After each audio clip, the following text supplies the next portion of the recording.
मंगलम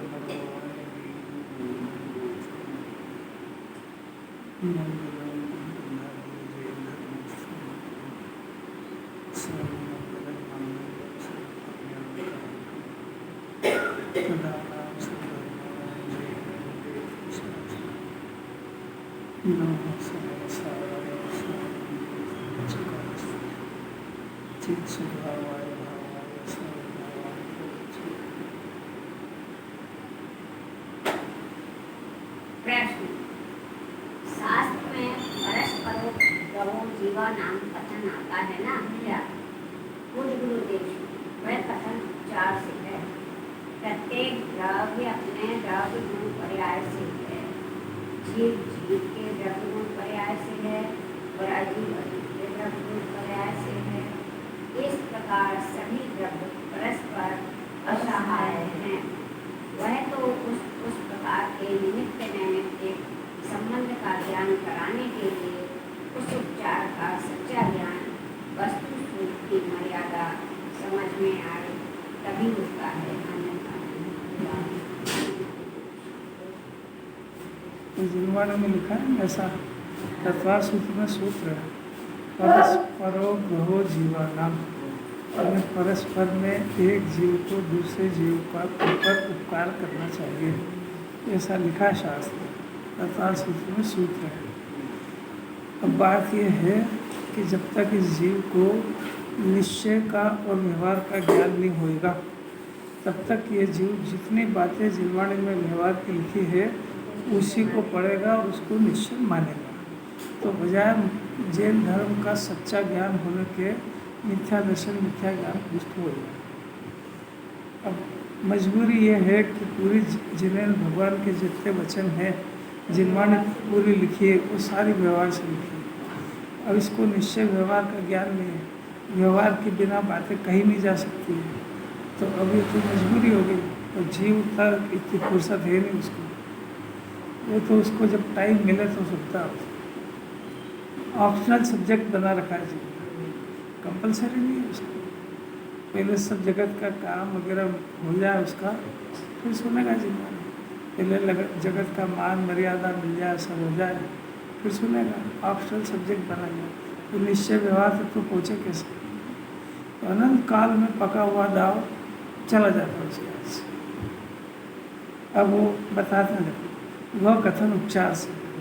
अब ये उपचार तक तो कैसे पूछे? उपचार से है का अर्थ ऐसा नहीं है, केवल कहने की बात है। अब वस्तु स्वरूप क्या है? प्रत्येक द्रव्य वो द्रव्य गुण पर्याय लगा, एक बात। अब जीव जीव के द्रव्य गुण पर्याय से, अजीव अजीव के द्रव्य गुण पर्याय से। अब सुनना तो पड़ेगा। जगत के अंदर दो पदार्थ जाते थे, एक चेतन एक अचेतन। चेतन चेतन में भी अपने द्रव्य गुण पर्याय, अचेतन में भी अपने द्रव्य गुण पर्याय, इसमें भी द्रव्य गुण पर्याय। अब ऐसा तब कैसे उसको समझ में आ रहा है कि जो जिसकी इसको चिंता हो रही है, ऐसा परिवार पत्नी बच्चे, वो द्रव्य गुण पर्याय वाला है कि नहीं है? तब उसके द्रव्य गुण पर्याय जब है, उसका काम उसमें हो रहा है, तो इसका द्रव्य गुण पर्याय क्या करेगा उसमें? इतनी बात शांति से झेल नहीं पाया। सुना तो बहुत है, सुनने की कोई वैल्यू है, झेलना चाहिए ना इसको। दूसरे का द्रव्य गुण पर्याय दिख जाए तो ज्ञानी हो जाएगा। तो कर्ता बुद्धि रह कैसे सकती है? अभी इतना समझना चाहिए ना इसको कि जैन दर्शन अपनी कर्ता बुद्धि को तोड़वा रहा है। और कैसी अपूर्व बात है। गुरु ने किसी पर उपकार किया, ये निमित्त कहा, ये कथन ऐसे व्यवहार की पद्धति ऐसा कहा जाता है। अब ऐसा वहाँ पे निश्चय थोड़ी बखान करेंगे, तो लोक व्यवहार में से कहा जाता है। और दूसरी बात है कि किसी को धर्म में लगाने के लिए ऐसा ही शब्द वापरना पड़ेगा, यही मजबूरी है जिनवाणी। नहीं तो धर्म में लगाया कैसे? उसको ऐसा बखान करो तो कहेगा कौन सी भाषा है? सीधी सीधी बात है, भाई भूख लगी रोटी खा ले, बस खत्म बात। तो आप भी समझ जाएंगे बच्चे। अब उसको बताओ कि जीव तो खाता नहीं है और इस समय में तेरा ऐसा परिणाम है, तो वो कहेगा बस तू रेल में आ रही बात है। जीव के द्रव्यगुण पर्याय, अजीव के अजीव से, इस प्रकार। अब जब ये सब ऐसा वस्तु स्वरूप है तो सभी द्रव्य असहाय हो गए। असहाय मैंने उसमें कुछ करने वरने की गुंजाइश रही नहीं। असहाय हो गए कि अब अपने को दया का परिणाम आया, किसी को देख करके दया का परिणाम आया और उसको कोई मदद करी, कहेंगे इसे पंडित जी यही हो, समझ में आ रहा है। तो आपका जो दया का परिणाम है और उसको जो सामग्री मिली वो उसके पुण्य के उद्देश्य से मिली कि आपके परिणाम से। इतना समझ में आ जाए तो उसके पीछे जिनवाणी छोड़ेगा? ऐसा मूर्ख है कि उसको उसके पुण्य के उदय से मिली और उसने जिनवाणी छोड़ दी। अरे क्या लौकिक का, कुछ समझते ही नहीं है क्या है? आवाज नहीं आ रही? अरे यार, और तो रखिए पास में। वो तो असहाय है, यानी एक भी जीव किसी दूसरे की मदद कर सके। मदद करने का अर्थ है कि उसके पाप के उदय में इंटरफेरेंस करना। तो उसका पाप का उदय में इंटरफेरेंस करने का नाम महापाप है, क्योंकि उसके पाप के उदय को अनंत भगवान भी दूर नहीं कर सकते हैं। किसी अपूर्व बात है, इतना समझ जाए, अपनी मर्यादा में सोचना सीख जाए तो भी बहुत बड़ी बात है। उस प्रकार के निमित्त नैमित्तिक संबंध से बनते हैं जगत के अंदर। सभी काम निमित्त नैमित्तिक संबंध है। उसका ज्ञान कराने के लिए है, वो जो घटना बची उसका ज्ञान कराने के लिए है। अब देखना महत्वपूर्ण लाइन है, मोबाइल है किसी पास, उस उपचार का, यानी जो व्यवहार की बात की, उपचार यानी व्यवहार, उसका सच्चा ज्ञान कब होता है? वस्तु स्वरूप की मर्यादा समझ में आए तभी होता है, अन्यथा नहीं होता है। अगर लिखा देखो तो सही, जरा एक एक शब्द पढ़ना तो सीखो। वो जो व्यवहार का कथन लिखा है उसका सच्चा ज्ञान वस्तु स्वरूप की मर्यादा समझ में आए, मतलब आज तक नहीं आई ना, इसको समझ में आए तो होता है, नहीं तो नहीं होता है। नहीं तो जिनवाणी जितनी बातें निमित्त नैमित्तिक की कहेगी उन सबको यह कर्ता कर्म मानेगा। कितना समझ में आया इसको? निमित्त नैमित्तिक यानी व्यवहार से कही गई बात को ये जीव निश्चय की मानेगा, या फिर उस निमित्त नैमित्तिक संबंध को कर्ता कर्म मानेगा। थोड़ा बहुत स्वाध्याय करेगा तो बोलना सीख जाएगा, पर मानेगा कर्ता कर्म। कैसे कह, यानी बोलना अलग हो गया तो मानना अलग हो गया। कितना भारी रहस्य। देखो आचार्य तो अपने को जगाते हैं, दुनिया को छोड़ दो। अपने को जयचंद जी साहब छाबड़ा भावार्थ के माध्यम से जीने की कला सिखाते हैं, कैसे ये जीव सीख जाए अपना उद्देश्य। अगर कुछ सीखने का रखेगा तो रोज सीख के जाएगा, और अपना उद्देश्य खाली सुनने का रखेगा तो सुनेगा और कोरा रह जाएगा, क्योंकि उद्देश्य गलत बनाया। अब देखो जरा क्या कहते हैं सीखने की बात। जैसे दीपक के स्वभाव से स्टार्ट करते हैं, दीपक का स्वभाव भटपट को जानने का है, दृष्टान खत्म। उसी प्रकार ज्ञान का यानी आत्मा का, तो आत्मा का यानी मेरा स्वभाव, गजब की बात है। उसी प्रकार ज्ञान का यानी आत्मा का, क्योंकि आत्मा ध्यान का बना हुआ है। ज्ञान यानी आत्मा, आत्मा यानी मैं। आया समझिए? अब उसी प्रकार जैसा दीपक का स्वभाव घड़े कपड़े को पदार्थों को प्रकाशित करने का है, उसी प्रकार मेरा स्वभाव भी मेरे सामने जो गए पदार्थ आए उनको जानने का ही है। इस पर फिर समझे, एक एक शब्द देखना जरा, ये मैं एकांत कर दिया उसको। ऐसा नहीं लिखा कि जानने का भी है और करने का भी है, जानने का ही है। इसमें सबका निषेध आ गया कि इसका अर्थ ही हुआ कि मेरा स्वभाव जाने गए पदार्थ को अपना बनाने का नहीं है। जाने गए पदार्थ में कुछ पर्याय के परिणमन करने का मेरा स्वभाव नहीं है। जैसा उसमें हो रहा है वैसा जानने का स्वभाव है। अपने अंदर के अपने भी जो संयोग में जो कुछ भी हो रहा है उसका अपना स्वभाव उस परिस्थिति का जानने का ही है। तो न तो उसके अंदर कुछ फेरफार करने का है और न अपने संयोग में कुछ फेरफार करने का है। जो इस मर्यादा को क्रॉस करता है वो घोर संकट में पड़ जाएगा। आचार्य को एक बात पता है कि मैं 382 गाथा कह के आया हूँ, और ये सब रेगुलर शिष्य हैं सब, और अब तक इनको समझ में आ गई होगी, उनको मालूम ही नहीं है इसको।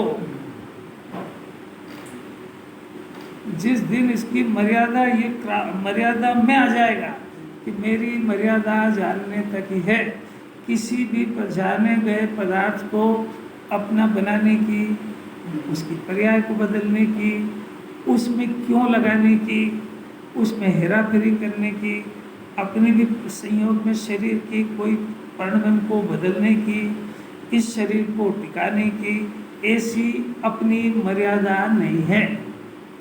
केवल ज्ञानी परमात्मा वर्तमान भूत भविष्य तीनों को जानते हैं।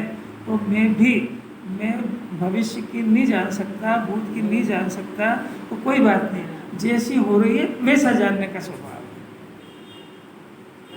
इतना अपने आप को किस घड़ी में समझाएगा जी? वो घड़ी कब आएगी?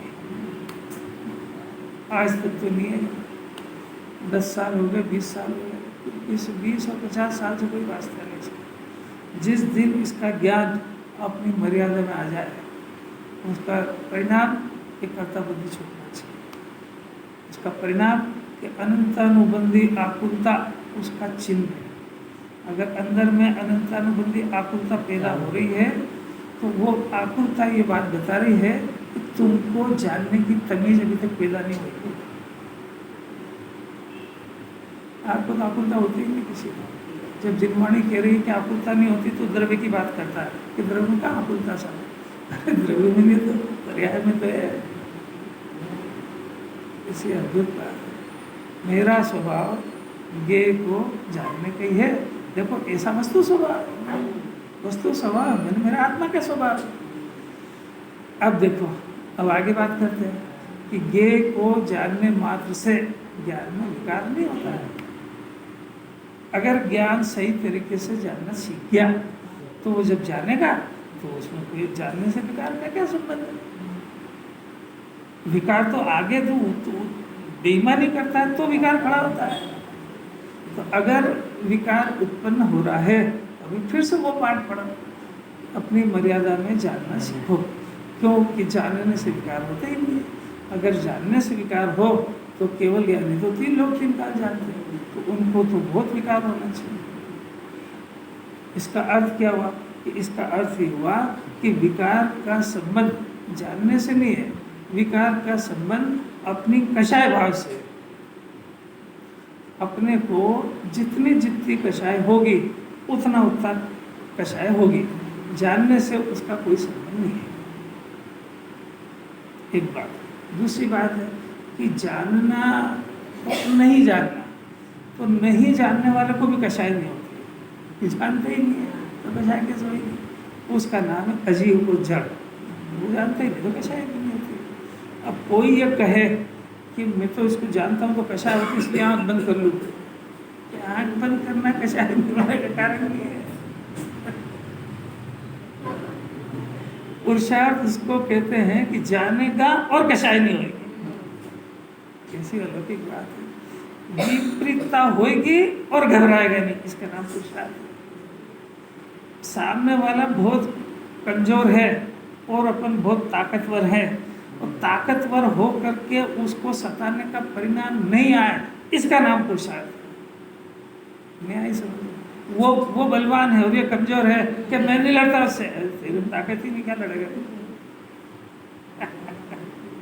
कोई पुरुषार्थ की परिभाषा समझ में आई? महावीर किसको कहते हैं? महावीर की परिभाषा है ये सब।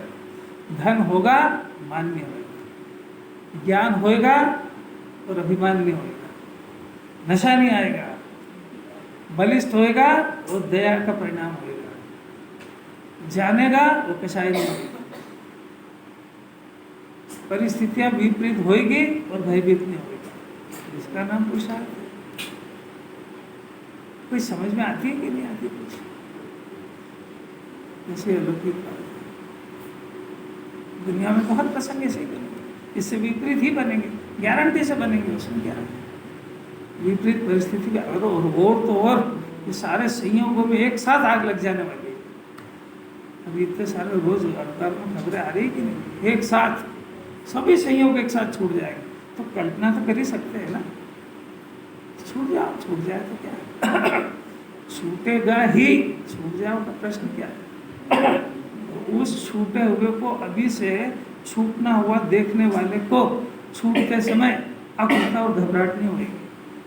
मैं तो पहले से ही जानता हूँ ये क्षण आने वाला है, और उस क्षण को कोई टाल नहीं, राजा राणा छत्रपति कोई भी उस क्षण को बदलने की ताकत नहीं रख सकता है।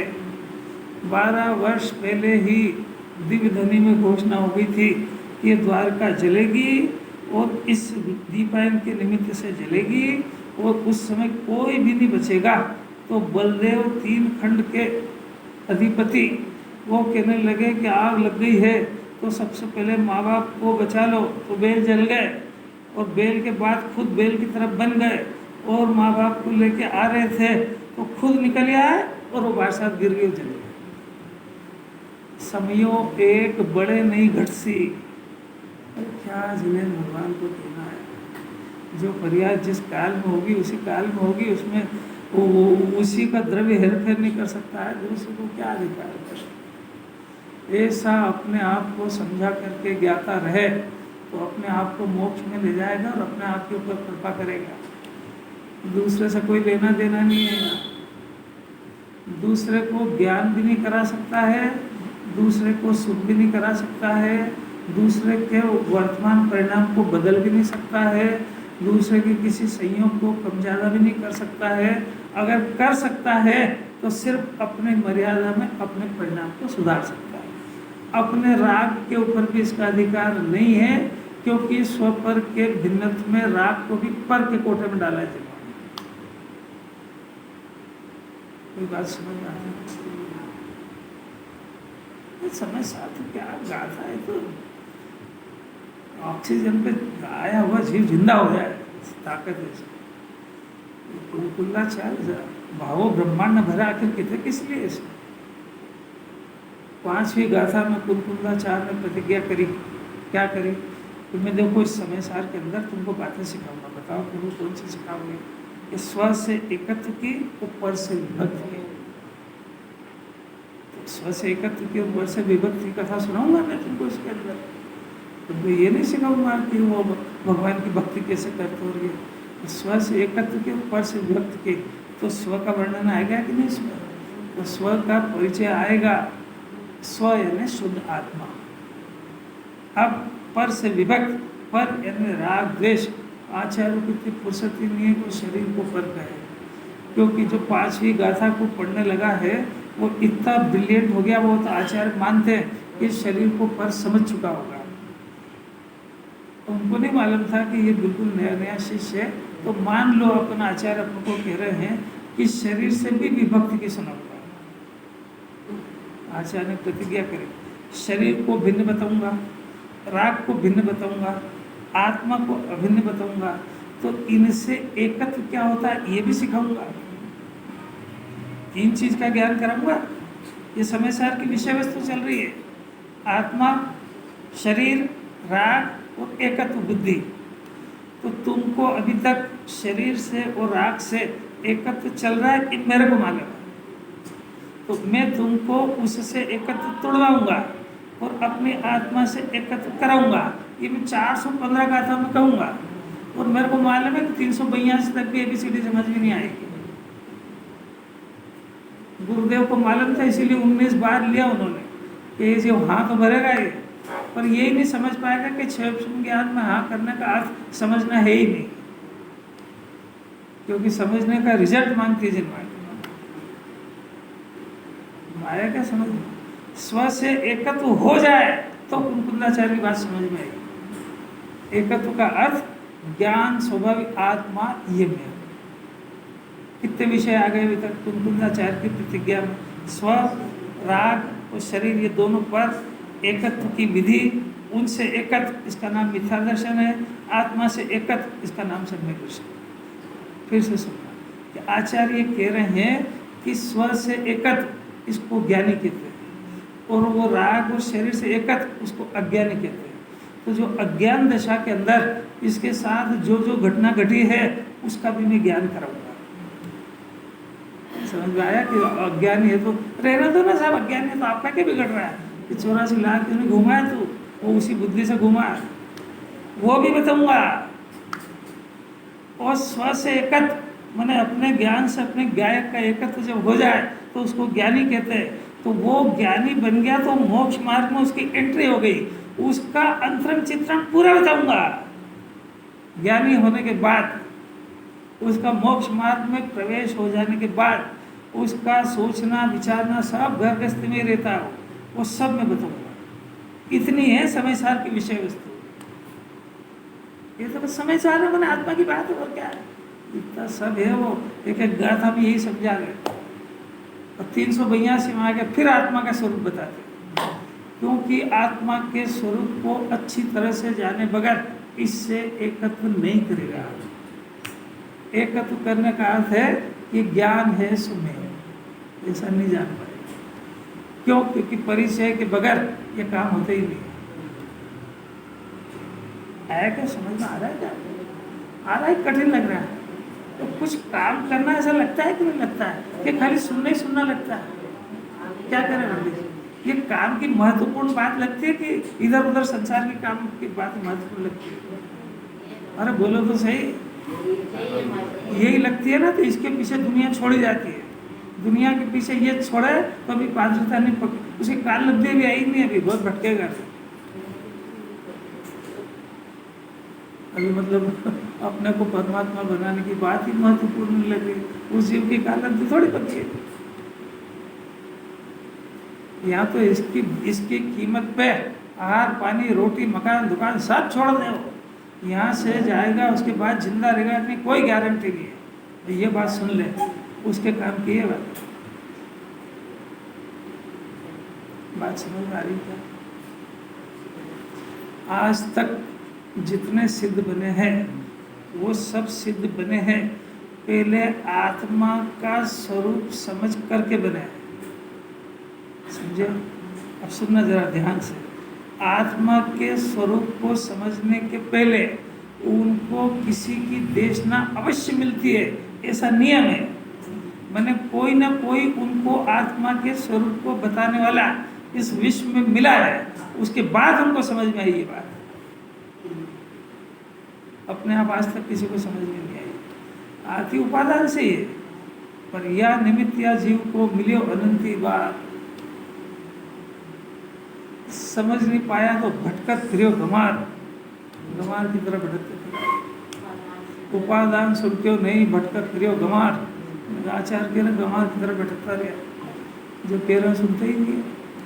यहाँ से ज्ञाता की बात सुनेगा और वहाँ बाहर निकलते से क्या क्या करना है, क्या क्या प्लान है, मरने का है प्लान, और क्या क्या प्लान।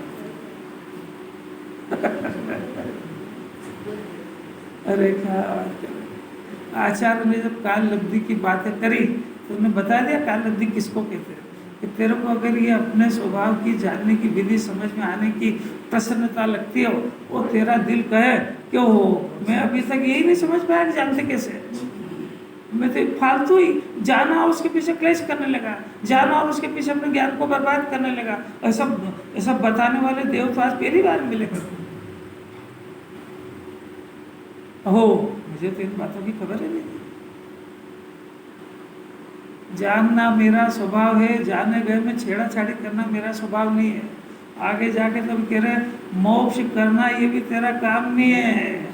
मोक्ष स्वरूप को जान करके आनंद भोगना, मोक्ष की पर्याय भी अपने काल क्रम में आएगी। और जब मोक्ष की पर्याय काल क्रम में आएगी तो संसार की पर्याय कौन सा तो कर लेगा। सब परिणाम सुधारना मेरे बस की बात नहीं कि हानि है तेरे बस की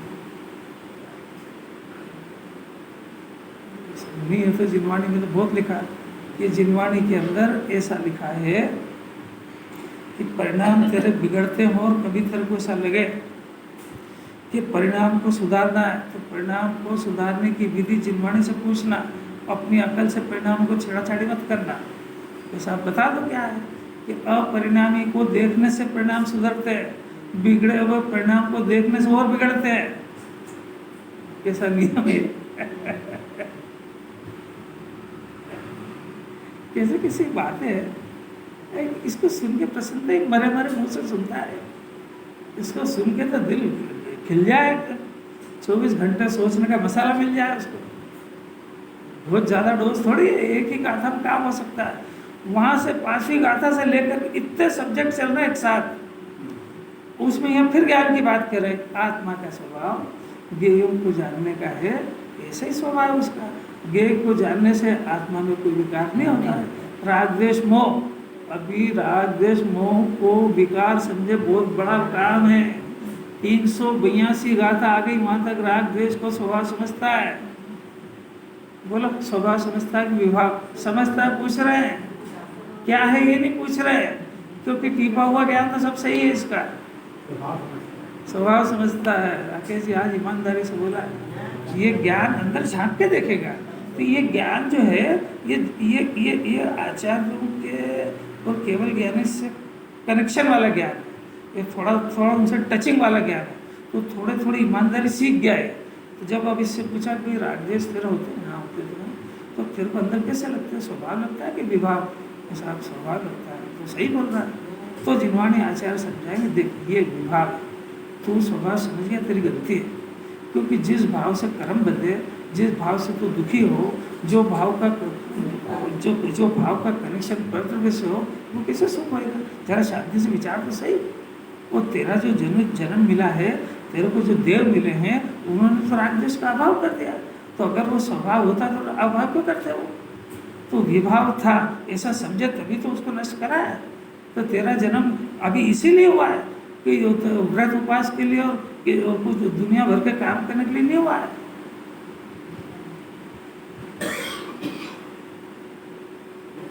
पूछूंगा नहीं मैं, सब वो अंदर ही अंदर चिंतन की बातें है। अगर ताकत से पकड़ जाएगा तो भगवान से बातें करना सीख जाएगा, और नहीं तो फिर जो कर रहा है वो कर ही रहा है, उसमें क्या करेगा? फिर भी संसार में तो कुछ नहीं कर पाएगा। वहाँ तो ताले लगे ना, उद्गल में तो नो एंट्री का बोर्ड लगा है। वो जो चेतन है वो ऑटोमेटिक ही 8 कर्म लेके आया है, उसको केवली की जरूरत नहीं है। तो तुम क्या करोगे?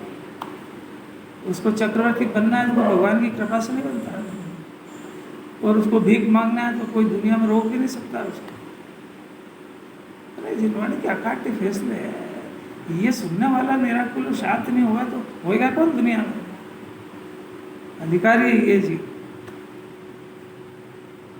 क्या कह रहे हैं आप? 2 नियम समझे। आत्मा का स्वभाव समझे बगैर, समझने का अर्थ है अनुभूति बगैर, समझ में आने का अर्थ है कि आत्मा का अनुभव होना, क्योंकि आत्मा अनुभव की वस्तु है। हवा का अनुभव होता है कि अग्नि की गर्मी का अनुभव होता है कि प्रकाश का अनुभव होता है कि ऐसे ज्ञान स्वभावी आत्मा भी ये अनुभव की वस्तु है। ये छूने की, खाने की और देखने की वस्तु नहीं है। जो बार बार कहता है ना कि आत्मा दिखा तो ही नहीं मेरे को, वो आत्मा अनुभव की वस्तु, तो देखने की प्रयत्न कर रहा है। तो समझ ही नहीं पा रहा है जिनवाणी बोल क्या रही है, नहीं आ रही समझ में। इसका प्रश्न है ना साहब, आत्मा मेरे को देखा ही नहीं आज तक, आत्मा मेरे को दिखा ही नहीं, और जो दिखा नहीं देखा नहीं उसको कैसे अपनी मानूं? तो तेरा स्टार्टिंग पॉइंट ही गलत है। आत्मा दिखने की वस्तु नहीं है, आत्मा अनुभव की वस्तु है। तो आत्मा को तू देखने का जो प्रयत्न कर रहा है, ये पुरुषार्थ की डायरेक्शन ही होती है। आत्मा अनुभव की वस्तु है, तूने अनुभव का प्रयत्न क्यों नहीं करा? नहीं आ रही बात समझ आ रही है कि नहीं आ रही? जब उल्टा सुन लिया कि आत्मा को देखो, इसमें लिखा आत्मा को देखो, दर्शन उनका काम है देखना, तो मैं देखने का प्रयत्न कर रहा हूँ, कभी न कभी तो दिखेगी।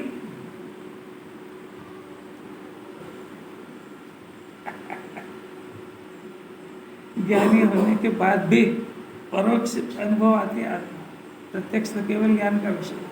अब केवल ज्ञान का काम तो अभी चाहे का कुमारी ज्ञान में तो थोड़ी होएगा। लग रहा है कि नहीं लग रहा है? चेहरे पर प्रसन्नता से ऐसा लगता है, ऐसा उदास होकर सुनता है, यार ये सब काम हमारे अभी तक का सारा पुरुषार्थ ही रद्दी हो गया। अरे अनंत काल ही रद्दी हो गया, क्या करेगा? ऐसा गद हो जाए। जरा अपने मन को टटोलना चाहिए कि ये भगवान बनने की बातें हैं, ये ज्ञान को जानना सिखाने की बातें हैं, इसमें कितनी प्रसन्नता होती है। एक तो अंदर देखो, और एक थोड़ी सी अपने को कुछ मान मिल जाए, फोटो खिंच जाए, 1-8 लाख 10-20 लाख की एक दिन पर फटाक से कमाई हो जाए, या घर में कोई अपना बच्चा कोई मिनिस्टर बन जाए तो कैसा कूदता, कैसी खुशी होती है। अरे होती है कि कल्पना तो कर ही सकते हो कि नहीं। अब उस खुशी की इस खुशी से तुलना करो, ये भी एक प्रसन्नता हुई ना। अभी किसी से पूछेंगे हर साल प्रसन्न नहीं होता तो काहे लिए आता है यहाँ पर, तो प्रसन्न तो हुआ, ये बात तो सही है। अब ये दो ही प्रसन्नता की तुलना कर, तेरे को किस में ज़्यादा प्रसन्नता लगी।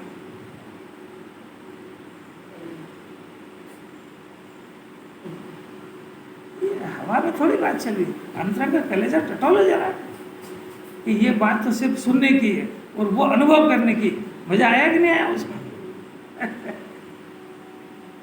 क्या अद्भुत बात है, अद्भुत बात है।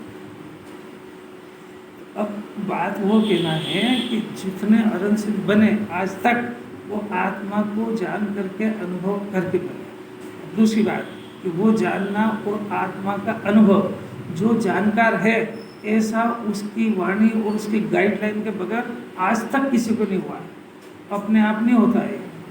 तीसरी बात कि जिसको सुनने को मिल गई, वो सुनने को मिल गई, वो इस बात की सूचना है कि इस जीव की भव्यता भी पकने आ गई है और इसकी काल लब्धि भी पक रही है, पक नहीं गई है, पकेगी तो रिजल्ट भी आ जाएगा। समझ में आया? होनहार और काल लब्धि नाम की कोई चीज़ नहीं। जिस समय में काम करे वो काल लब्धि है, वो जो काम हो जाए उसका नाम होनहार है। और ये दो ही कोई चीज़ नहीं है, पर बहुत बड़ी चीज़ है, क्योंकि ये बार बार तेरा असेसमेंट बताएगी कि अगर ये बातें अभी सुनने को नहीं मिल रही तो तेरी काल लब्धि भी बहुत दूर है और तेरी होनहार भी बहुत दूर है। और ये मिल गई तो दो ही बता रही कि तेरी पक गई है। अब पक गई है पर ज्ञान से काम होता है, उसके बाद ज्ञान के बाद दो ऑप्शन फिर से खुल गए। कौन सा? एक तो काल लब्धि और होनहार में जो तत्व इसने सुना, जो इसको परमात्मा बनाने वाला है, वो तत्व भी सुना, और एक जगत की उपलब्धि भी होती है, वो उपलब्धियां भी होती और होएगी, क्योंकि इसके बहुत पुण्य बधा है इसमें, तो पुण्य का उदय भी इसी जन्म में आ सकता है। अब आया और इसके ज्ञान के बाद फिर ऑप्शन खुल गया। अब ये पुरुषार्थ है। दुकान बहुत चलेगी, अब मंदिर स्वाध्याय छोड़ेगी, दुकान जाएगी छोड़ेगी। शरीर बहुत स्वस्थ रहेगा तो फॉरेन घूमने जाए कि जिनवाणी सुने। अनंत पुरुषार्थ है। अरे सामने खाने का पदार्थ है और फिर ये नहीं खाए, उसमें पुरुषार्थ है कि मिले ही नहीं, उसमें पुरुषार्थ है। नहीं आ रहा, इसीलिए उपवास से उन्नोदर में ज़्यादा पुरुषार्थ है। उपवास में तो दिन भर नहीं खाना है और एकादशी में तो खा के छोड़ना है। कितना वो एकादशी का अर्थ ये नहीं कि 2 टाइम पे इकट्ठा खा जाए, वो एकादशी का अर्थ ये है कि रोज जितना खाता है उससे आधा खाए। उन्नोदर यानी उधर में पेट में, उधर में पेट, और ऊन यानी कमी से खाना। तो एक रोटी खा करके रोटी छोड़ देना, इसका नाम एकादशी। अब इसमें पुरुषार्थ ज़्यादा है कि वो उपवास में पुरुषार्थ ज़्यादा है, क्योंकि यहाँ इसको टुंगा दिया समझे। इसके अंदर पेट में जो अग्नि जलती है भूख की, वो ज्वाला प्रज्वलित कर दी और फिर छोड़ना। अरे अनंत पुरुषार्थ है, जिनवाणी को समझना कोई भाग्यशाली जीव के बस की बात है। इतनी मन में उसको शांति नहीं है कि इतनी बात शांति से सुने। आज तो उदय भी दिन पे दिन घटते ही जा रहा है उसका। जब उदय घटता जा रहा है तो पुरुषार्थ भी विपरीत दिशा में चलता है उसका, क्योंकि जब ये सुनता है ना तब उसको अपने भाग्य की सराहना नहीं आती। ये अपने आप को यहाँ भाग्यशाली समझते ही नहीं है।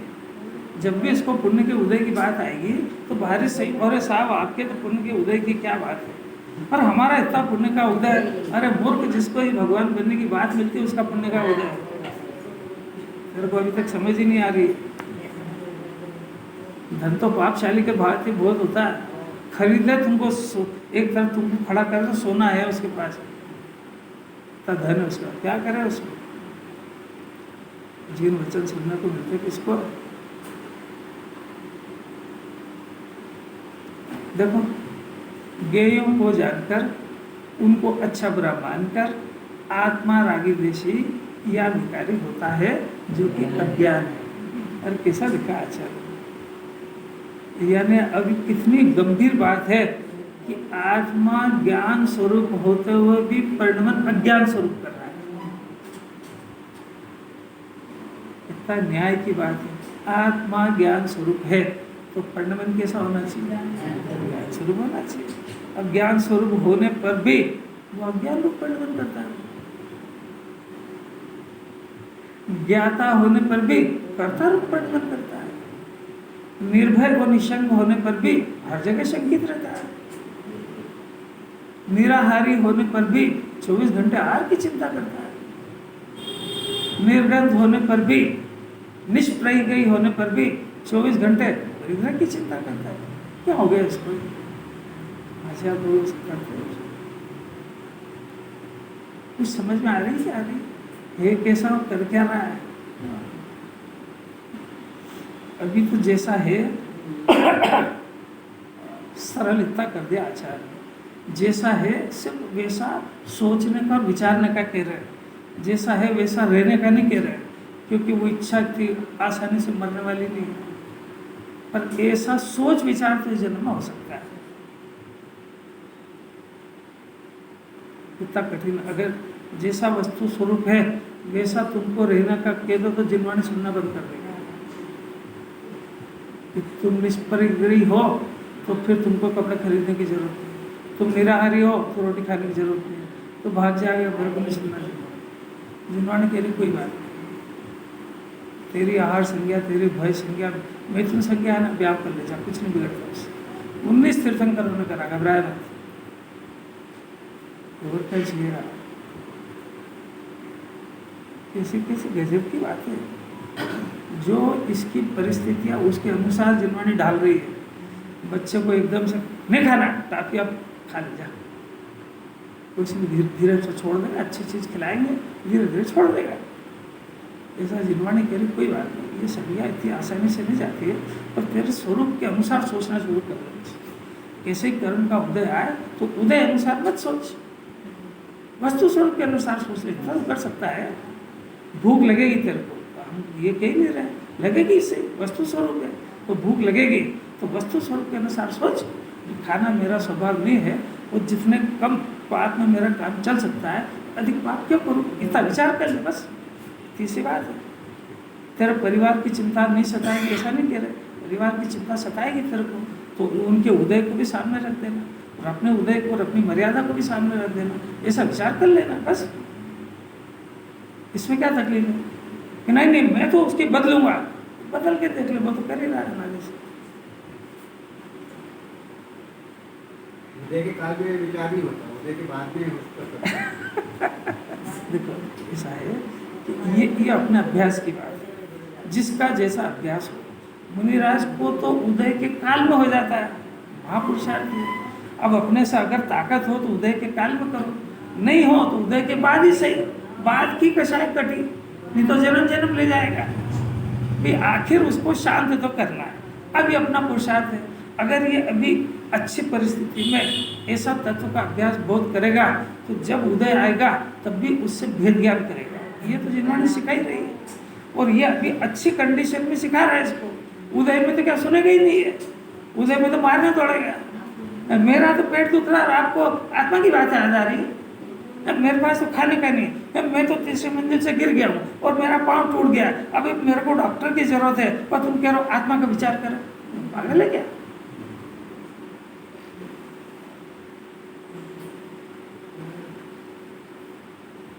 कुछ बात समझ में आ रही, तीसरी मंजिल से गिरा तो अपनी अपनी लापरवाही से गिरा कि कर्म के हृदय में गिराया?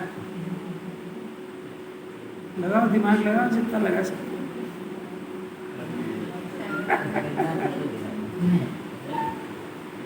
दोनों से पुरुषार्थ में लगा, आपको जैसा हल करना हो करो आप।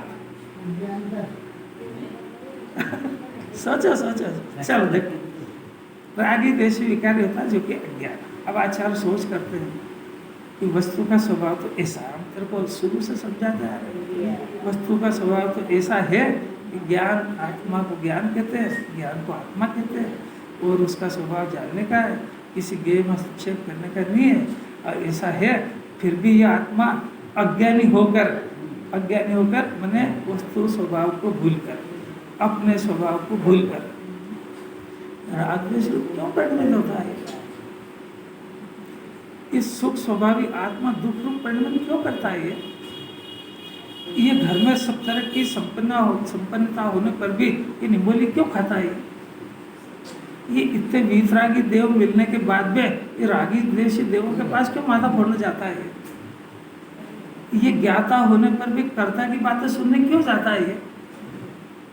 ये अपने स्वरूप को समझ के भगवान बने तो अपने स्वरूप का समझने का प्रयत्न छोड़ करके ये ज्ञान का कहाँ तक दुरुपयोग करता है? ये पूछ रहे आचार्य, खेद कर रहे हैं इसमें। इसलिए 382 गाथा तक सुना क्या है? नहीं आ रहा कुछ। आचार्य मिल जाते ना तो सामने इतनी बात भी नहीं करते। क्यों? इसलिए कि वो विरागी जैसे थोड़ी है, सुनना समझो, समझना समझो, नहीं सुनना मत सुनो। कैसी बात है? इसीलिए जिनवाणी कहती है इसका ज्ञान ही गुरु है।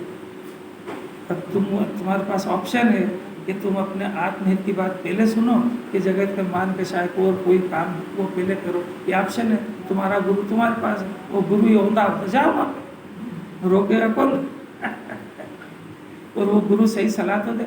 हर आत्मा के पास में उसका ज्ञान, उसका गुरु है, और वो ज्ञान जो है वो उसको एक बार अंदर में सही सलाह देता है। जिनवाणी नहीं सुने तब भी, जैसे कोई पाप करता है ना, तो कोई चोरी करता है तो पहले उसका ज्ञान कहता है कि गलत काम में तू देखता है, इधर उधर उधर उधर, कोई देख नहीं रहा, उसका ज्ञान कह रहा है काम गलत है मत कर, पर उसकी कषाय खुद इतनी हावी है कि वो ज्ञान को दबा देती है। आया क्या समझ में आ रहा है? तो यहाँ तो उसका ज्ञान बहुत खुल गया है, तो बहुत खुलने से उसको इतना तो स्पष्ट विवेक जागृत हो जाता है कि अभी इस समय में सुबह 8 से 9, 9 से 10 के बीच में मेरे को कौन सा काम करना चाहिए। तो ज्ञान कहेगा कि नहीं, दुनिया के पास तो ये अवेलेबल है ही नहीं, अपने पास है तो अपने को वहाँ जाना चाहिए। परंतु दूसरा पक्ष उसका खड़ा अंदर ही अंदर, अरे तो अपन समाज में रहते हैं, परिवार में रहते हैं, तो पहले ये तो जरूर है, ये आवाज़ कषाय की है, ये दबा दिया उसने। अब ज्ञान पावरफुल हो, नहीं समाज से क्या काम, अगले जन्म समाज आएगी क्या?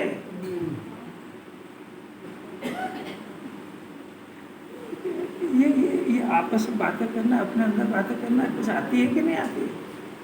कि जैसा राग हो जाता है वैसा बह जाता है, अंधा है क्या? क्या सिखाया हमें?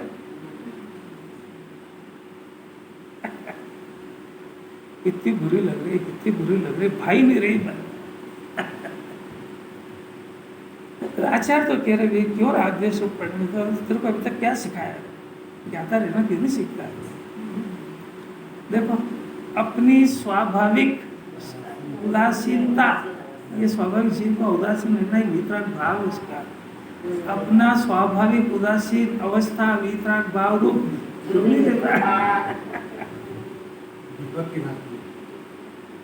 कैसे समझ? इस प्रकार आचार्य देव ने सोच किया, उचित ही है, आचार्य को तो उचित ही है। क्यों? क्योंकि जब तक शुभ राग है तब तक प्राणियों को अज्ञान से दुखी देखकर करुणा उत्पन्न होती है, उनको भी सोच होता है। इसे अनोखी बात है, बहुत ही अनोखी बात है। आचार्यों को एक संकलन नाम की कषाय बची है, उस कषाय के कारण ये परिणाम हुआ है, उसको देख करके नहीं हुआ है। कोई जीव अज्ञानी दुखी दिखा तो वो अज्ञानी दिखा तो कैसे आप देखो, आचार्य को भी तो परिणाम हुआ ना, कि आचार्यों को परिणाम नहीं हुआ है, तो ज्ञानियों को परिणाम अलग जात का होता है, अज्ञानी को अलग जात का होता है। ये बात के लिए ब्रेक इंतजार की बात सुनाएंगे, बहुत बड़ा रहस्य इसके अंदर।